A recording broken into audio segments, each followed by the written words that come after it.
Our Father in heaven, we thank you for today. Thank you for bringing us here again to study your word and learn from your feet. Thank you for how you led us throughout our various activities. Lord Jesus, help us to be the hearers and the doers of your word. Grant us understanding and also strengthen the pastor this evening so that he will speak of your accord in Jesus' name. Amen. Amen. Thank you so much.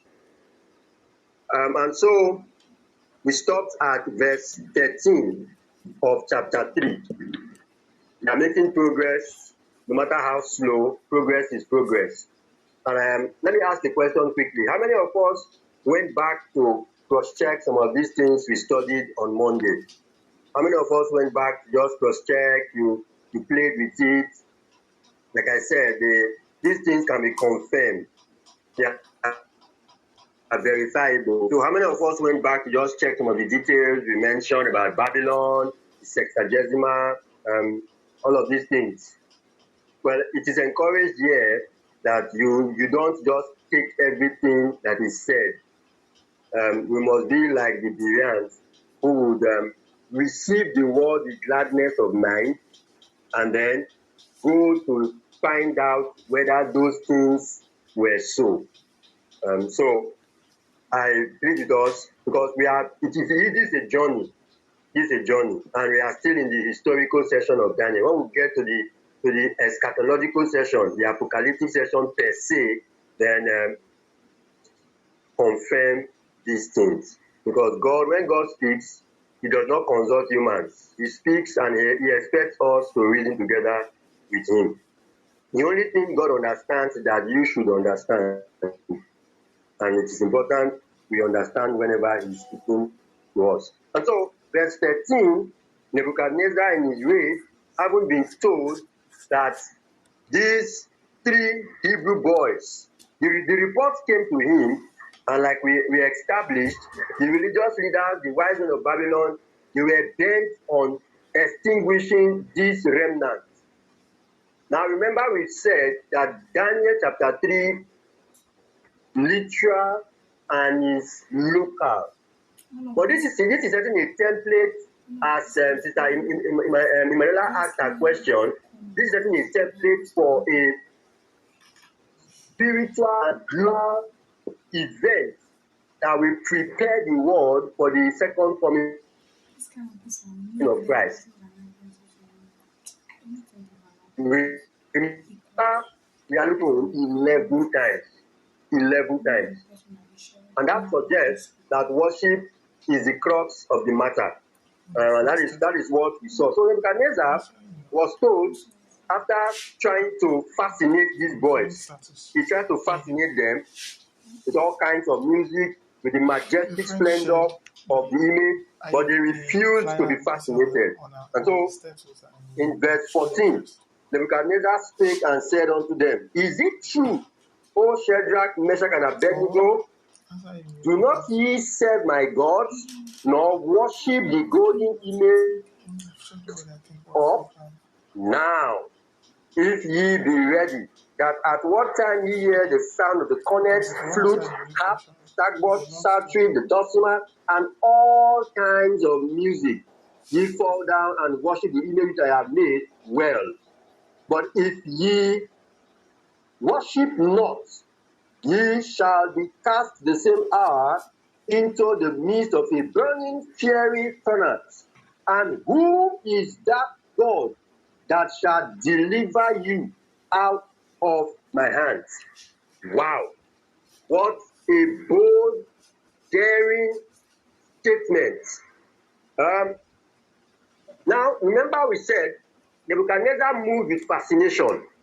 He tried to fascinate them, but he couldn't fascinate them. They were not fascinated to the point that they forgot the law of God, especially the one on the first tablet that concerned worship. So fascination didn't make these 3 boys kowtow to the plan of Nebuchadnezzar. And then he moved now to intimidation. He needed to intimidate them. He needed to threaten them. He needed to let them know the consequence, the penalty of their action. And then you see the daring statement, the image I have made. And then you also see the worship.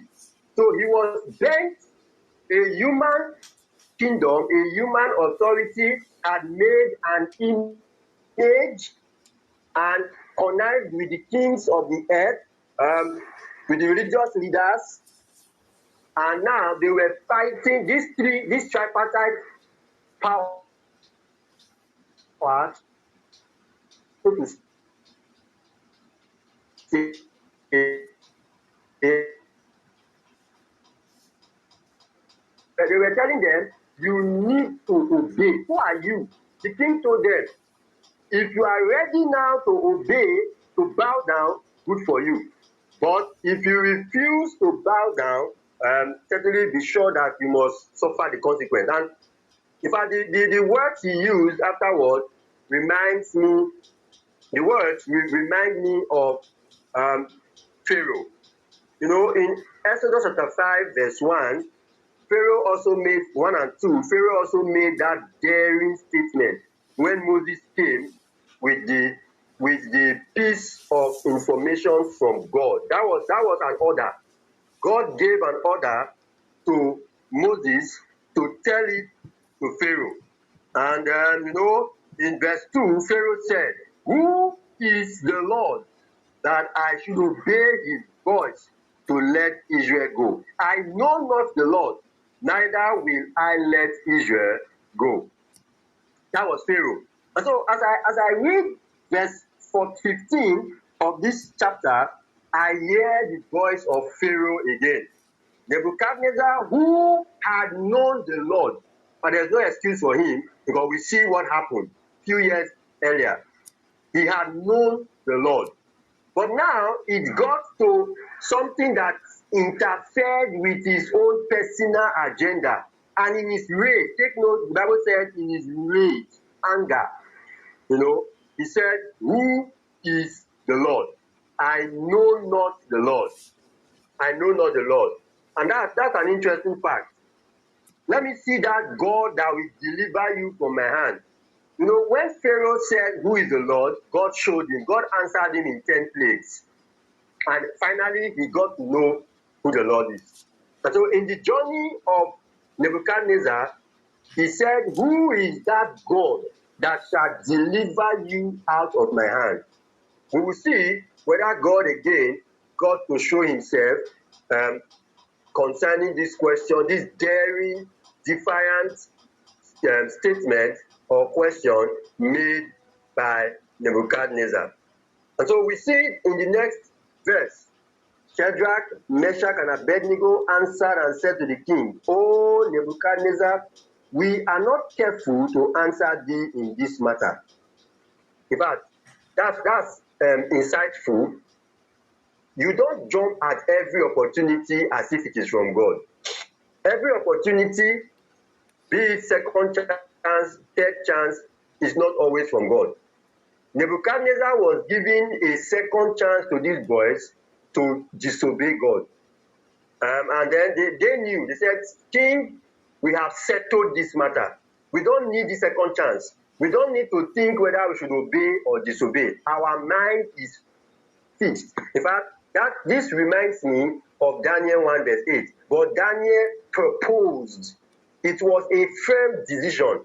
There was no need to think about it. There was no need to say, okay, sir, we have heard you. Let's go and consult. No. It was not needed. And so they said, King, we are not careful to answer you in this matter. Your intimidation we have heard. But in this matter now, we are not careful. 17 says, if it be so, our God whom we serve is able to deliver us from the burning fiery furnace, and he will deliver us out of thy hand, O king. Now you will notice the very first time the word deliver is used. The very first time the word, 5 times we see the word deliver. Okay, the second time now, 5 times the word deliver is used. And from the 5 times, we see that Nebuchadnezzar uses the word twice. And twice. Nebuchadnezzar uses that word deliver twice, and the three Hebrew boys used the word twice or so, and then Nebuchadnezzar used the word a third time when he had seen the answer to his question, who is God? God always answers this question through deliverance. Pharaoh asked, who is the Lord? And God answered him by delivering in a spectacular way his people from bondage. This has been the sequence. And in the last days, God will also answer by delivering his people, coming the second time to ransom his people. This template has always played out in this sense. And so they said, King, we have heard your intimidation.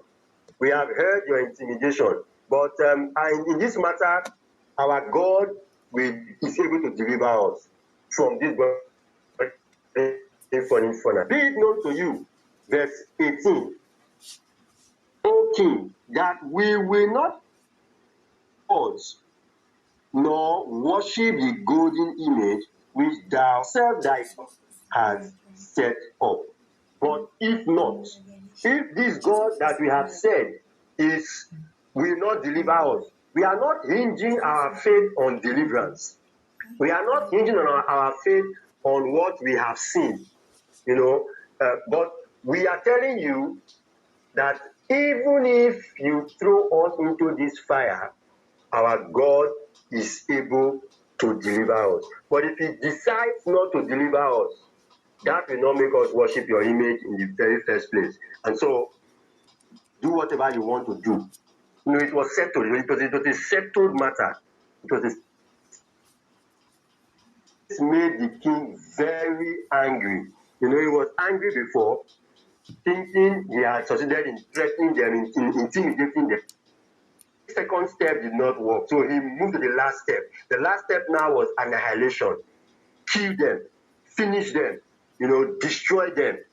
So the devil would always move in this sequence if you follow it closely.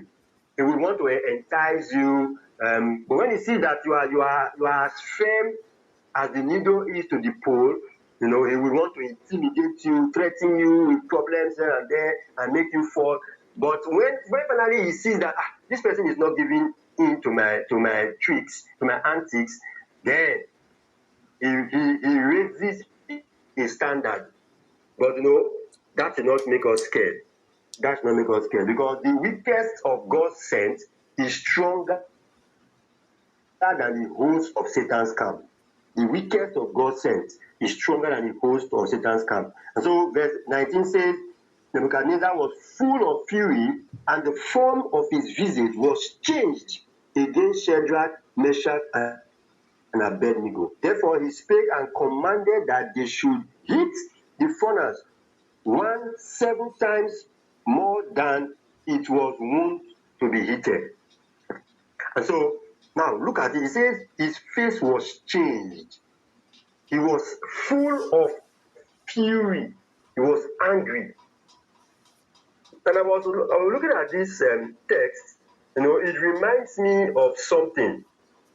Why would the Bible say his face was changed? His face was changed. Now, this was Satan in action. Because Satan is always the one that wants to annihilate, wants to destroy people. And he does not walk in a vacuum. He walks through kingdoms. He walks through kings. And so now, full of fury, he resembled a demon. It was his countenance, in fury. He said, kill these people. Go and hit the furnace 7 times. It reminds me of Revelation. I'm linking it now because for those people that were here when we studied Revelation, you would understand this link very well. But let me just give a quick one. Revelation 12:17, in the primary sense, you see there in chapter 12 verse 17 that the dragon was wroth with the woman. It's a fury now, angry. The dragon was furious. The dragon was angry with the woman and went to make war with the remnant of her seed that keep the commandments of God and have the testimony of Jesus. So basically, you see now this link. The dragon in primary sense is Satan. Angry with the woman, angry with people who would keep the commandments of God. You see Nebuchadnezzar angry, and his face was changed, his form was changed into a demon. And then he gave that command, and that is what will happen on the global sense in Revelation, as we saw in when we did that study, and as we have seen now in that text. And so he gave that command, and verse 20 says, "And there the most mighty men that were in his army to bind Shadrach, Meshach, and Abednego, and to cast them into the burning fiery furnace. Then these men were bound in their coats, their hoods, and their hats, and their other garments, and were cast into the midst of the burning fiery furnace. Therefore, because the king's commandment was urgent, and the furnace exceeding hot, the flame of the fire slew those men that took up Shadrach, Meshach, and Abednego. And these three men, Shadrach, Meshach, and Abednego, fell down bound into the midst of the burning fiery furnace." Now watch this story very well. It's becoming more and more interesting. We are getting to the climax. The king chose 90 men. Mark that expression, 90 men. Because in Revelation, we see it happening again. 90 men were choosing to do this destruction, this annihilation. Bind these men, throw them into the fire. But it is interesting to note that people that threw others into the fire were the ones that experienced the death of the fire. The people that were thrown into the fire did not die. But those that threw others into the fire died. That's insightful. It's insightful. So when God promises us in Isaiah 43 that when thou walk through the fire, you will not be burnt. You will not be burnt. That is highly insightful, because God of the heat and cold, He knows, how to do it. When you stand firm for God, God does not always save us from the fire. Sometimes God saves us in the fire or through the fire. We are not saved from the fire. So today, what usually makes the round in modern day theology is that you will not suffer the head, not the tail. Everything will go well. Yes, I'm not in argument. I will not contest that. But like these three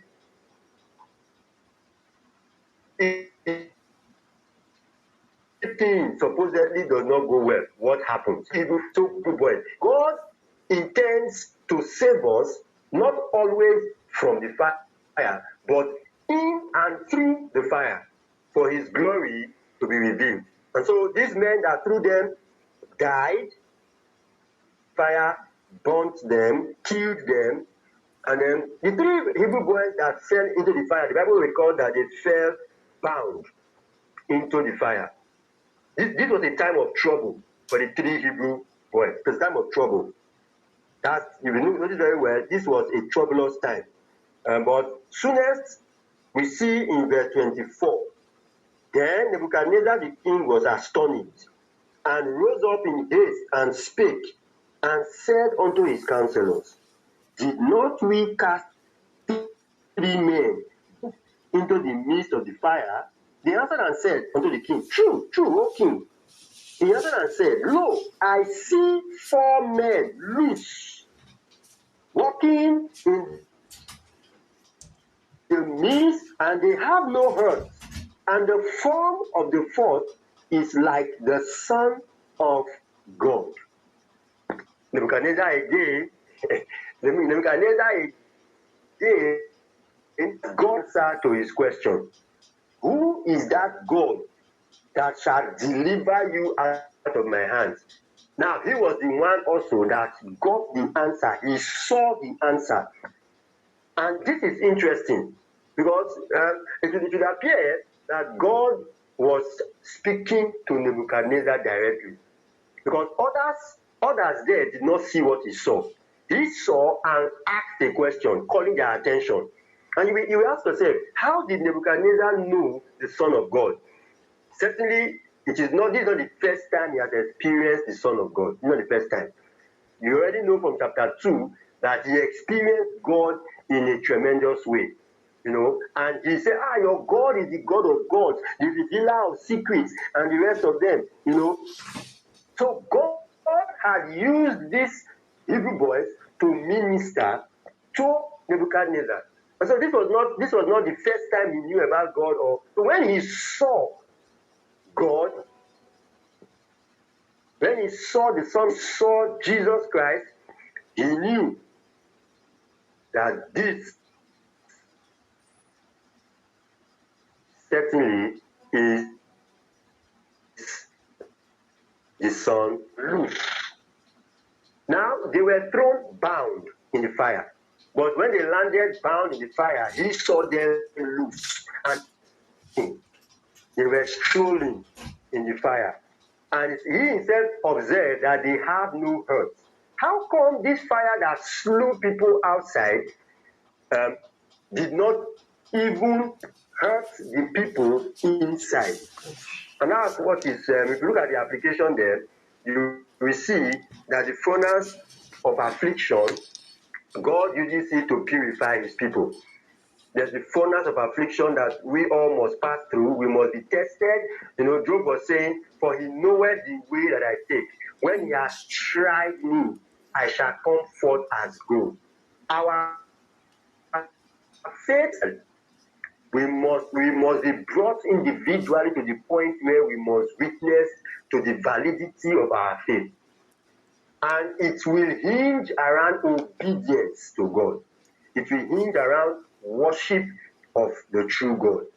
And like I said the last time, when do you worship? How do you worship? Why do you worship? Where do you worship? Whom do you worship? All of these questions are prerogative of God alone, because he is the only one that deserves our worship. And so Nebuchadnezzar saw, and then in verse 26 he said, he came near to the mouth of the burning fiery furnace and spake and said, Shadrach, Meshach, and Abednego, ye servants of the Most High God, come forth and come hither. Then Shadrach, Meshach, and Abednego came forth of the midst of the fire. So they were thrown into the fire, bound, and these three boys walked out from the fire loose. And that should speak a whole lot about the greatness of God. Their tormentors died instead of them dying. And that was what. But let's read Isaiah 43 verse 2. Let's see that promise. These young men knew that even if God decided to not deliver them, they still would not bow. They still would not bow. So let's read Isaiah 43. Isaiah 43 verse 2. And it says there, when thou passest through the waters, I will be with you. And through the rivers, they shall not overflow thee. When thou walkest through the fire, thou shalt not be burned, neither shall the flame kindle upon thee.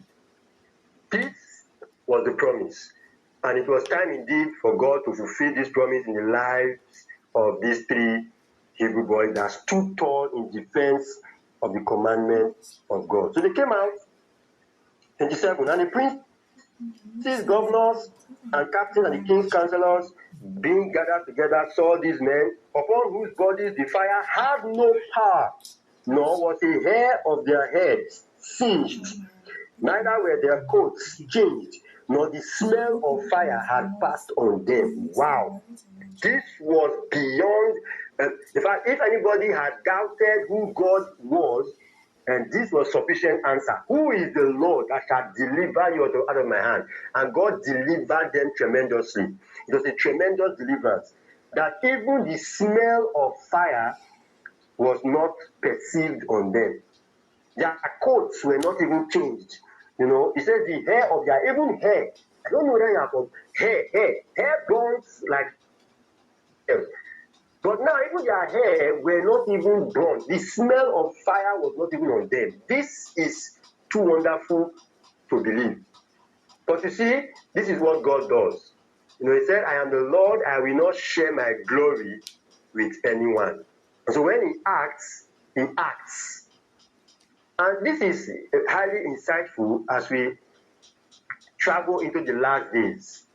God wants and in defense of the truth, in defense of his name, in defense of his laws. And whether we perish or we don't perish, the assurance is he will deliver. He will deliver. Ultimately, those of us that studied Revelation, we will see the sequence. God has never failed. He has never failed. And so the devil knows that he has lost this battle. He knows he has lost. So he's only a roaring lion now, trying to deceive us and leave God. Well, like I would say, it is better to fear the lion of the tribe of Judah than fear the roaring lion. The lion of the tribe of Judah is fiercer than the roaring lion. And so it depends on the lion you fear. If you don't fear the tribe of Judah, destroy, the king thought he could destroy this lion. The king was a beast too, a lion. But now he could not destroy. So we must be very careful of whom we fear. And so 28, Nebuchadnezzar was speaking.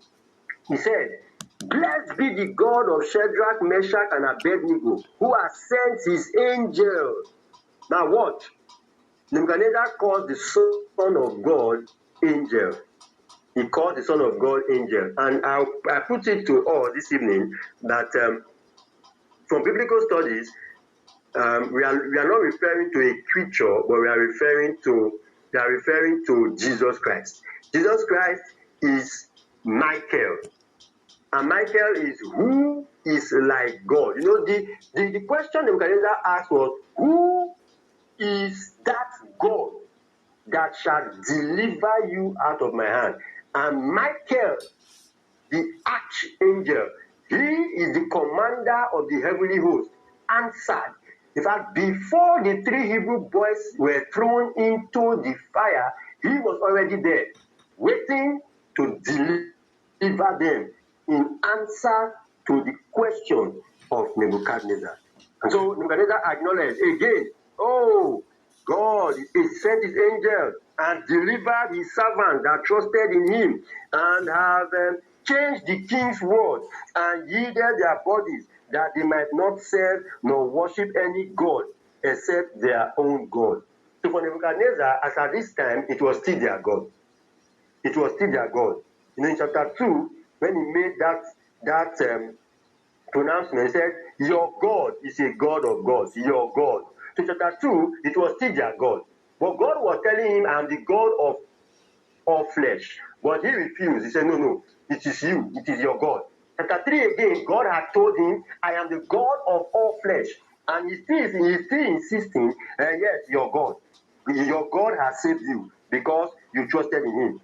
He saw all the signs. God had answered him in terrible ways. And yet, Nebuchadnezzar, we will see as we continue our study what happened to him. And so there was a decree, a political decree. God does not work through decrees. Therefore, I make a decree that every people, nation, and language amidst against the God of Shadrach, Meshach, and Abednego shall be cut in pieces, and their houses shall be made a dunghill, because there is no other God that can deliver after this sort. Then the king promoted Shadrach, Meshach, and Abednego in the province of Babylon. For every encounter, there was a promotion. You see, the encounter was actually to let the king know. No, God was, like we have said, in the book of Daniel, we see what God is doing for his people. Disobedience brought them to captivity. But now in captivity, we see people who will obey to reveal the glory, the power of. And then this will be used to proclaim this to the entire world, because Babylon was the headquarters of the world. So this happening in the headquarters will be broadcast across the entire world for us to know that indeed there is the God in heaven. So, like I said, chapter 3 fits in every way in every respect to what we have studied in Revelation. The time of trouble, the beast, the image of the beast, you can find it in Revelation. And worship was the problem. In Revelation, you see it again coming out clearly in the same. And like I said, I gave a hint the other time. The connection between the plain of Dura in chapter 11 of Genesis, the plain of Shinar in chapter 11 of Genesis, the plain of Dura in chapter 3 of Daniel, and the plain of the world in chapter 13 of Revelation. Similarities exist. There are parallels. And I will urge us to do this study prayerfully, see what God is saying. For those that have done that study already, we have studied the Revelation, we should be able to put one or two things together now to understand what God is actually saying to us. So this is chapter 3, and I believe we have successfully finished the chapter. But I will stop here because I know questions will certainly come up. So let me stop here and give room for questions. God bless you. Thank you, sir. Abeg, please, if you are in the motion or our pastor should continue, please say hi. Hi. I know Christian. Me, I say hi too. Please, Pastor, abeg, let's introduce chapter 4 and end in your normal time, which is... Only Christian say I. The eyes do not have it. The eyes do not have it. The I have it, me and... Nay.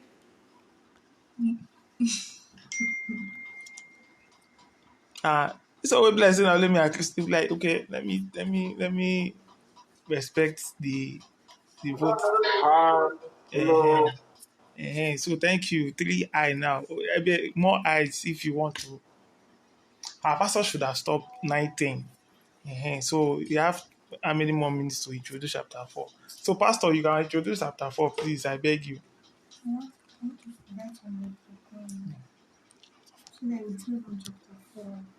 Okay. It is not good to eat too much because gluttony is sin. Exactly. Gluttony itself is sin.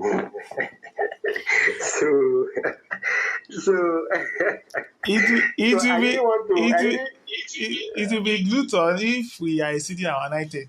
We are still within our portion of our meat. Let us eat our meat. Okay. Okay. So it's interesting. In fact, if you get to a point where we will just do one verse for the full 1 hour, one verse. If you notice, on Monday we treated only one verse for more than 20 minutes. I listen keenly. In fact, I must thank Mr. Nonso for this effort. I take time to listen keenly to the recorded session for my own benefits, for feedbacks, and the rest. So I want to believe others are gaining from that. It's not an easy one. God bless you, sir. I have about 5 minutes or so, but I want to believe there are no questions. There are no questions raised from, because if there are, I know I just glossed over some things which I expect questions to come from. So I will stop at 9:10 and let's see what now. It's so unfortunate that we don't learn from our past. We don't learn. History will always repeat itself because we have refused to learn from history. And it's unfortunate. Humanity has continued to make the same mistake. And we blame people. Damn, you did it. Eve, why did you eat? If I were the one, I would not eat, and the rest. But today we are eating even more than Adam. If it were only that one's attempt at eating that he ate, I don't think the world would have been this bad. It's my assumption. But I want to believe many of us are even eating more than Adam and Eve. We have eaten and we have caused problems for the world even more than that problem they caused. Now, why am I saying this? Nebuchadnezzar had opportunity to learn directly from God. God was the one involved. But in chapter 4, it's so unfortunate to see that Nebuchadnezzar chose to learn the hard way. Nebuchadnezzar chose to learn the hard way. And it's so unfortunate that Nebuchadnezzar lost his throne. I'm giving introduction. I wish I am like Nollywood that would introduce the film or the series and the rest and want to make you watch it and the rest. But no problem. That's they are learning from scriptures. So let me introduce. I want to introduce this movie now. This series is so exciting. Nebuchadnezzar, this man that had seen God almost face to face, he saw and he recognized the Son of God. He saw the mighty acts of deliverance.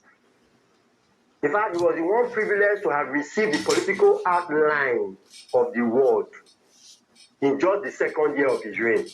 Nebuchadnezzar was privileged to have God's children face to face before him, ministering to him, working with him, not based on election, but based on appointment. He had all of these privileges, but he did not make good use of them. And that's why we must be very careful of wealth. We must be careful of wealth. We must be careful of position. We must be careful of influence. Sometimes many of us do not accept God because of position. Human position, whether in church, whether in society, we don't. We reject the clear teachings. Biblical stand we reject. Sometimes we reject because of our jobs, because of our wealth. The rich young ruler saw that, no, I cannot do this. How can I leave this for God? And he went away sorrowfully. Many of us, like Nebuchadnezzar, because of our affluent situation or positions, we reject God. We refuse to see how clearly he is leading us to the truth. And unfortunately, sometimes we learn the hard way, as we will see in the case of Nebuchadnezzar. Verse 1, I will read verse 1 and that should anchor it. Nebuchadnezzar the king, unto all people, nations and languages that dwell in all the earth, peace be multiplied unto you. Nebuchadnezzar now is writing. In fact, Nebuchadnezzar wrote chapter 4. He's writing now. And he take note of the language he always uses to help us understand the universality of these terms. He is writing to people, nations, languages. You see in Revelation 2, that the same thing, the gospel, the angel that flies, is flying to every people, nation, tongue, languages. The same thing. So, the devil is attacking on a universal scale God's laws. And God too is preaching the gospel on a universal scale to save mankind, to deliver mankind. So whenever I talk, I'm moving from the local to the global. I'm moving from the literal to the spiritual. And this is a very significant fact that we see in the book of Daniel as we move. So you see, Nebuchadnezzar decided to write his experience with God. And in verse 2, he said, I thought it good to show the signs and wonders that the high God had wrought towards me. So now he's starting to claim his God. In chapter 2, he said, your God. In chapter 3, he said, your God, their God. But now, in chapter 4, we now see a tendency for him to possess this God now. He said, let me reveal to you what the high God has done to me. And very soon we will see that it was not a funny experience, because God really dealt with him and brought him low. So to end this evening, it is better to humble yourself and be lifted by God than to lift yourself and be humbled by God. It is better to humble yourself and be lifted by God than to lift yourself and be humbled by God. If you doubt what I've just said, ask Nebuchadnezzar by Monday. God bless you. Okay, thank you so much for the introduction. God bless you, sir. All right, Sir Vincent Messi, please, you have the floor to answer the question and comment section.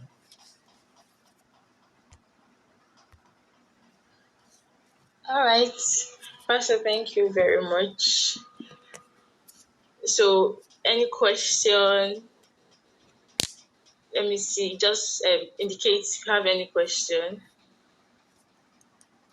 or comment or something that you are not so clear with.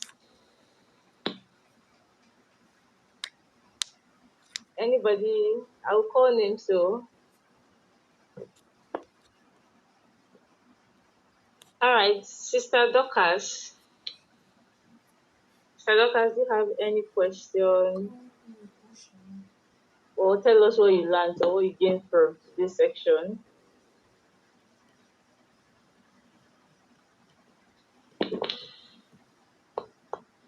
Sister Dorcas, are you there?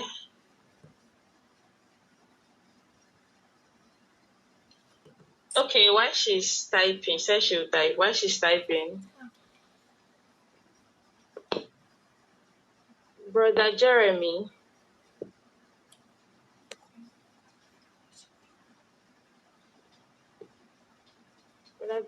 please tell us what you learned. Or if you have a question, let's hear you.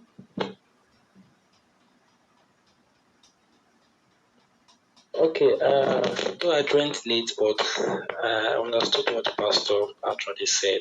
And the class was interactive, and I love the fact when even Nebuchadnezzar had to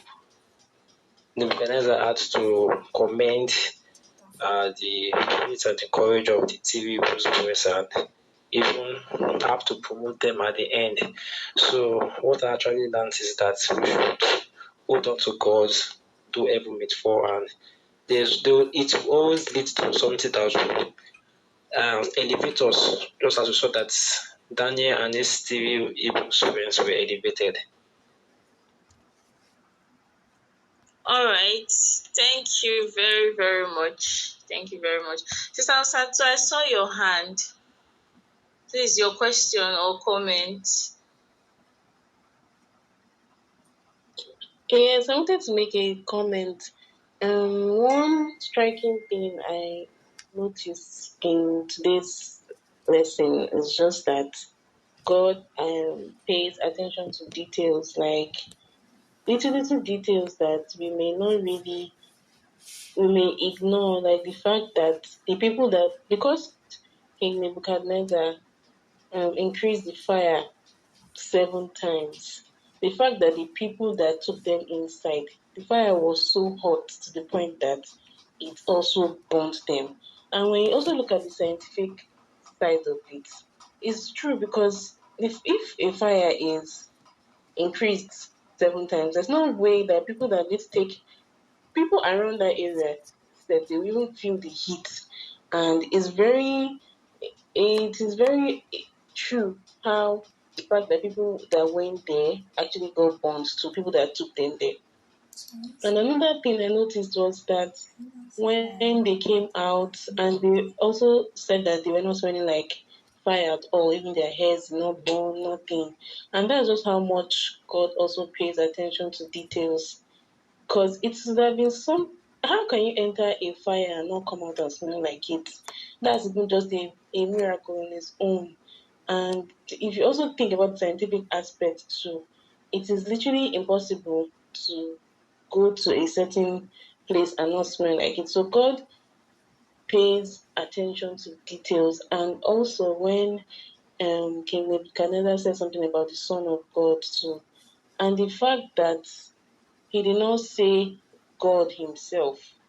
He also said the Son of God, which is now also pointing to Jesus Christ. And Jesus Christ is also like God. So God pays attention to details, and he doesn't just do things, he looks at the whole picture, the front and the back of everything before he does something. So that's just what I got today. very much. The ways of God are different from it's different from the ways of man. You see where the part where science fails, that's where science doesn't have explanation. What comes in has explanation for it. So back to I saw your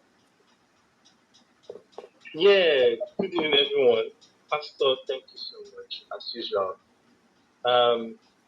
There's one striking thing for me in this particular chapter is the fact that when we started, one would think that Nebuchadnezzar and his cohorts did not know who God was or who he is. One would think that they did not. But when you now read down, you realize that they had full knowledge, like they knew what they were doing. So it's not like Pastor was trying to say it in our last study that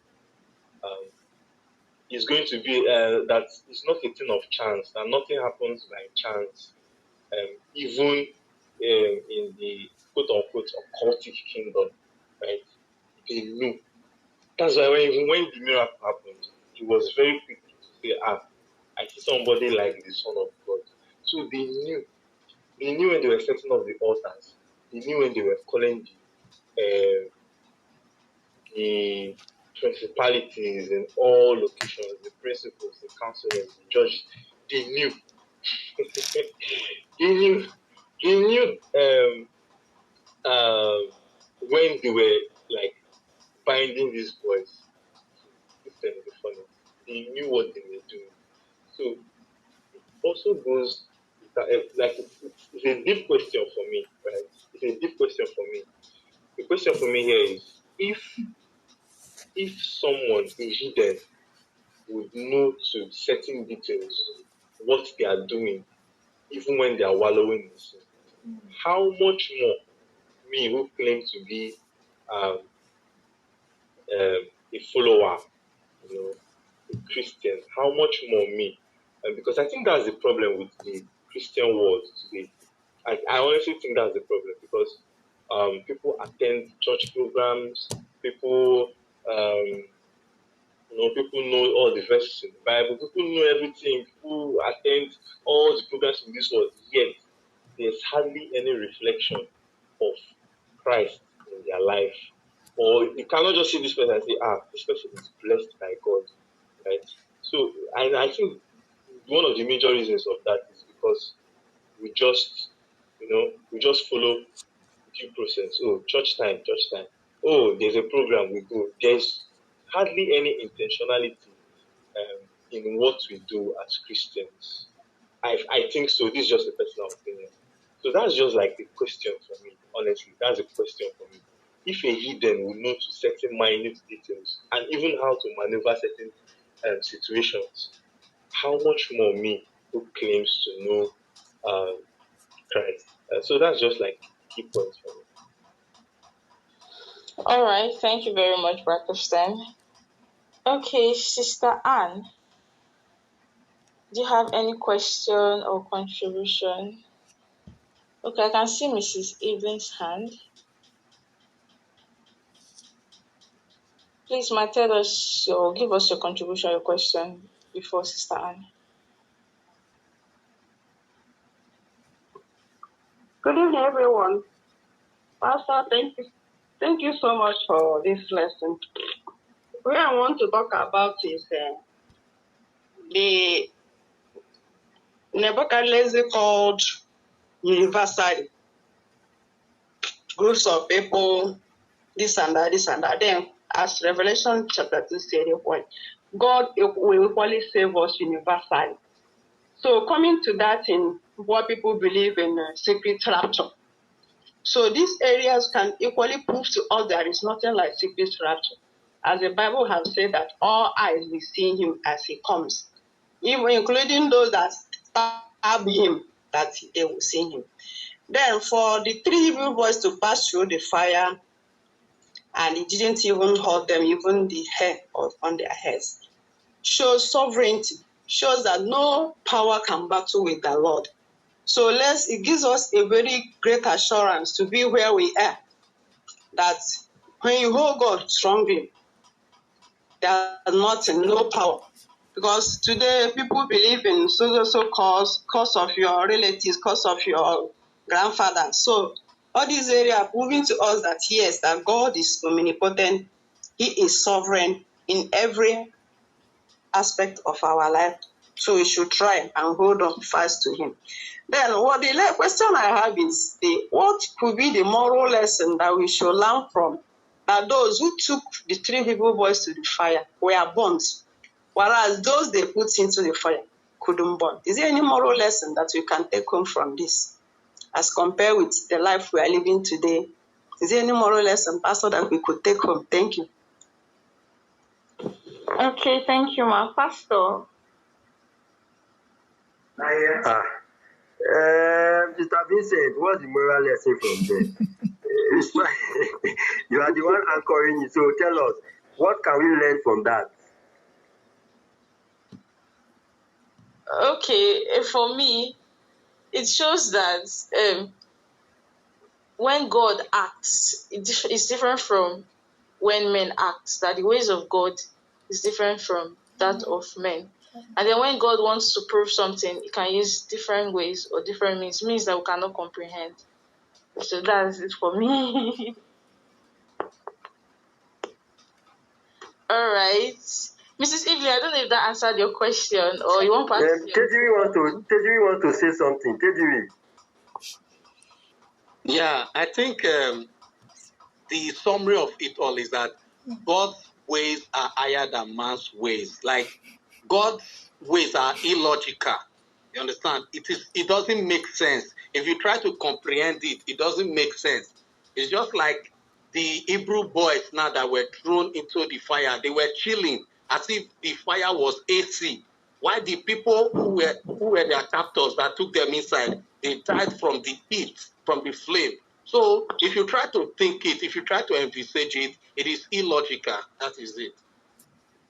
Okay, I think Brother Christian. No. Yeah. Yes. Okay.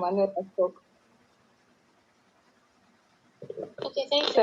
Relating to this, I think one of the vital lessons we should know is the fact that, obviously, Pastor Ray said the fact that we will be helped even in the midst of the storm or the fire. Now, there's one thing Christian always says: the battle has been won.